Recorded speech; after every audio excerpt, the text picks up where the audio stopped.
तूर पिकामध्ये जी अत्यंत महत्त्वाची जी गोष्ट आहे ती म्हणजे पाणी व्यवस्थापन. तर आता आपण पाहू शकता याच्यानंतर जे आहे ते आपल्याला फक्त 2च पाणी द्यायचे येतात. जर तुमच्याकडे पाण्याची उपलब्धता असेल तर 2 पाण्यामध्ये जे आपलं ॲव्हरेज उत्पादन येतं तर त्याच्यामध्ये जवळपास 30 ते 40% जे आहे ती वाढ होते उत्पादनामध्ये. त्याच्यामुळे तुमच्याकडे जर पाणी असेल तर 101% पाणी द्यायचा प्रयत्न असू द्या तुमच्याकडनं. तर पाणी नेमकं कधी द्यायचं जेणेकरून पाण्याचा फायदा होईल. चुकीच्या अवस्थेमध्ये जर पाणी दिलं तूर पिकाला तर कधी कधी नुकसान पण मोठ्या प्रमाणामध्ये होतं. तर अवस्था महत्वाची आहे पाणी देण्यासाठी.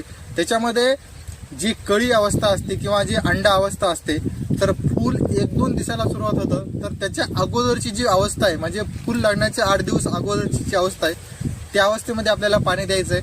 आणि दुसरं जे पाणी द्यायचं आहे ते म्हणजे फुलांचं रूपांतरण जेव्हा बारीक बारीक शेंगामध्ये होतं किंवा दाना भरायची जी अवस्था असते तर त्या अवस्थेमध्ये आपल्याला पाणी द्यायचं आहे.